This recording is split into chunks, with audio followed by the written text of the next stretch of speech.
This is Shirin Khan and welcome to my channel English connect. आज का topic है future tense.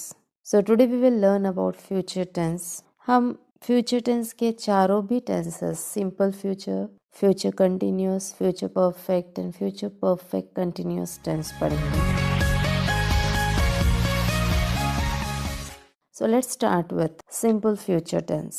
अब simple future tense is used to show action that will happen in the future. मतलब कि simple future tense उन actions के लिए use किया जाता है जहाँ actions आगे होने वाली है, फ्यूचर टाइम में एक्शंस होने वाली है, उस सिचुएशंस में सिंपल फ्यूचर टेंस यूज किया जाता है। Let's see the structure of simple future tense. सबसे पहले सब्जेक्ट आएगा एंड देन विल शैल, चूंकि ये फ्यूचर टेंस है, will shall will be there and will shall के साथ आएगा V1 base form of the verb and object. Let's see some examples. I will travel to Delhi tomorrow. मैं कल दिल्ली जाऊंगा। वो अभी दिल्ली नहीं जा रहा है, आने वाले टाइम में वो दिल्ली जाएगा और वो आने वाला टाइम क्या है? कल, and that is in future. इसलिए I will travel to Delhi tomorrow. Then she will study for exams next week. वो अगले हफ्ते एग्जाम्स की पढ़ाई करेगी। वो अपनी पढ़ाई अभी नहीं शुरू करेगी, वो अपनी पढ़ाई अगले हफ्ते शुरू करेगी। Again, next week is time in future. So this is simple future tense. Then future continuous tense.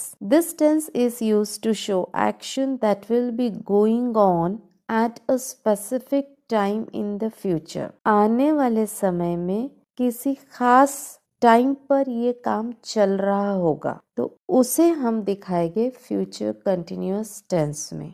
वो एक्शन अगर प्रेजेंट में चल रहा है तो आता है प्रेजेंट कंटिन्यूअस। वो एक्शन अगर पास्ट में चल रहा था then it will be past continuous tense. But अगर एक फ्यूचर टाइम में, चाहे वो फ्यूचर टाइम कुछ दिनों के बाद हो, कुछ घंटों के बाद हो या कुछ महीनों के बाद हो, उस फ्यूचर टाइम में अगर कोई एक्शन चल रहा होगा तो उस सिचुएशन को हम फ्यूचर कंटिन्यूअस टेंस में कहेंगे।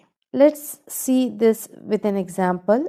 उससे पहले हम स्ट्रक्चर देख लेते हैं फ्यूचर कंटिन्यूअस टेंस का। सबसे पहले एज ऑलवेज सब्जेक्ट आएगा, उसके बाद आएगा विल, क्योंकि ये फ्यूचर से रिलेटेड है सो विल रहेगा, and then there will be be, because as I have said in my earlier videos के जहाँ भी आईएनजी फॉर्म आएगा वहाँ एक बी फॉर्म होना जरूरी है। सो यहाँ पर जो बी है वो रहेगा। देन आएगा ing form of verb and then object. So subject plus will be plus ing form and object. Examples: I will be traveling to Delhi at 10 AM. मैं सुबह 10 बजे दिल्ली जा रहा होगा। यहाँ फ्यूचर टाइम क्या है?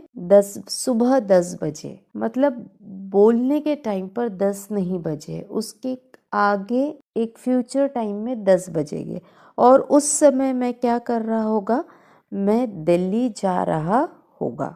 She will be studying at the library in the evening. यहाँ फ्यूचर टाइम कौन सा है? इवनिंग का, मतलब अभी शाम नहीं हुई है, आगे जाकर शाम होने वाली है और वो शाम को लाइब्रेरी में पढ़ाई कर रही होगी। Now let's see next tense, future perfect tense. Future perfect tense is used to show action that will be completed before another future event. भविष्य में कोई काम दूसरे से पहले पूरा होगा। ये टेंस उस सिचुएशन में यूज किया जाता है जहां फ्यूचर में दो एक्शंस होंगे और उन दो एक्शंस में से जो पहला एक्शन होगा वो दिखाया जाएगा फ्यूचर परफेक्ट टेंस में।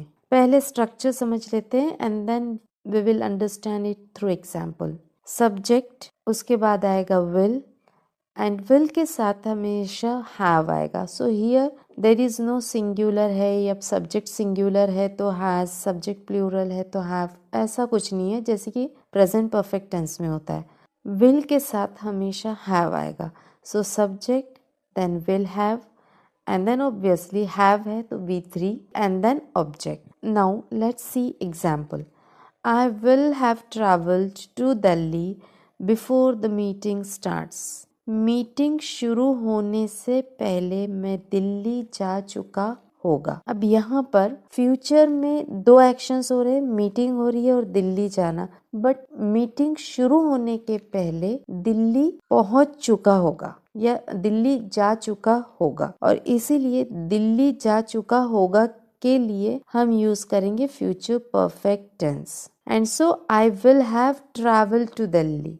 फ्यूचर में दिल्ली जाने का एक्शन ये कंप्लीट हो चुका होगा मीटिंग शुरू होने के पहले। The other example is she will have studied for exams before the holidays. छुट्टियां शुरू होने से पहले वो एग्जाम्स की पढ़ाई कर चुकी होगी। अगेन टू एक्शंस, छुट्टियां शुरू होगी और पढ़ाई होगी। छुट्टियां शुरू होने के पहले जो पढ़ाई है, एक और जो फ्यूचर एक्शन दिया गया है वो कंप्लीट हो चुका होगा। एक्शन कौन सा कंप्लीट हो चुका होगा? पढ़ाई करने का, और इसीलिए उस कंप्लीटेड एक्शन के साथ हम यूज करेंगे future perfect tense.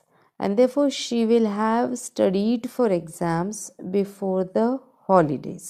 Same situation है, दो फ्यूचर में एक्शंस है, उनमें से ये बताया जा रहा है कि दूसरा एक्शन होने के पहले पहला एक्शन कंप्लीट हो चुका होगा। Now let's see future perfect continuous tense.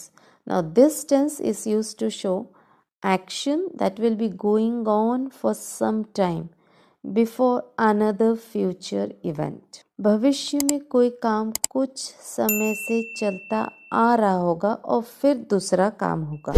Again two actions, और एक एक्शन के बारे में बताया जाएगा कि ये कब से शुरू हुआ था उस दूसरे काम होने तक। Let's see the structure. Subject, then will, have been. जैसे कि पता है सभी परफेक्ट कंटिन्यूअस टेंसेस में बीन होना जरूरी है। So will have been, then ing form of the verb, and then object. Now let's understand it better through example. I will have been traveling to Delhi for 5 hours before I reach there. मैं वहां पहुंचने से पहले 5 घंटे से दिल्ली जा रहा होगा। अगेन दो एक्शन हो रहे हैं फ्यूचर में, वहां पहुंचना और दिल्ली जाना, बट वहां पहुंचने से पहले एक जो एक्शन है वो कितनी देर तक शुरू था वो बताया जा रहा है। जैसे इस एग्जाम्पल में दो एक्शंस हो रहे हैं फ्यूचर में, दिल्ली जाऊंगा और वहां पहुंचूंगा। तो वहां पहुंचने से पहले कितनी देर से दिल्ली जा रहा है वो बताया जा रहा है। Next example, she will have been studying for 3 hours before dinner. Again two actions, dinner और स्टडी, बट डिनर के पहले वो कितनी देर से पढ़ रही थी वो बताया जा रहा है। वो डिनर जब होगा तो 3 घंटे से वो पढ़ रही होगी। Now let's have a quick recap. Simple future tense use होता है फ्यूचर में होने वाले एक्शन के लिए। फ्यूचर कंटिन्यूअस, फ्यूचर में जो उस समय चल रहा होगा काम उसके लिए। फ्यूचर परफेक्ट, आगे एक काम दूसरे से पहले पूरा होगा। फ्यूचर में दो एक्शंस बताए जाएंगे, उसमें से एक एक्शन जो पहले होगा उसके लिए यूज किया जाएगा future perfect. Future perfect continuous, आगे कोई काम कुछ समय से चल रहा होगा उसके लिए यूज होगा future perfect continuous tense. Examples given है। Simple future example, I will travel to Delhi. Future continuous, I will be travelling. Then future perfect, I will have travelled. And future perfect continuous, I will have been traveling. Now let's have a quick recap of the structure of all the 4 future tenses.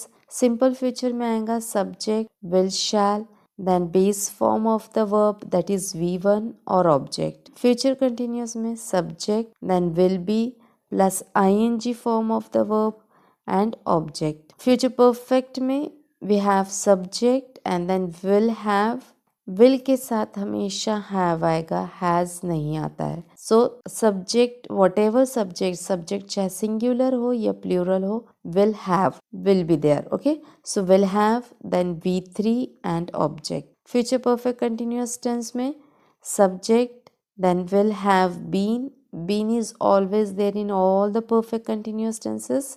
So will have been, then ing form and then object. अब मैं एक task दूंगी, comment section में जाकर future tense में कोई भी एक सेंटेंस लिखो। अब ये किसी भी चीज़ के फ्यूचर प्लान्स के बारे में हो सकता है, चाहे वो वीकेंड प्लान्स हो या भविष्यवाणी, दुनिया में किसी चीज़ के बारे में भविष्यवाणी। Okay, write down anything and I will check all your comments and give the feedback. Okay, this is a test. Let's see who has been paying attention, कितना समझा है, और अगर लिख रहे हो और नहीं आ रहा है तो क्या प्रॉब्लम आ रहा है. You will understand that. So thanks for watching. I hope you understood the future tense. If this video has helped you, give it a like and share it with your friends, and don't forget to subscribe. Thank you.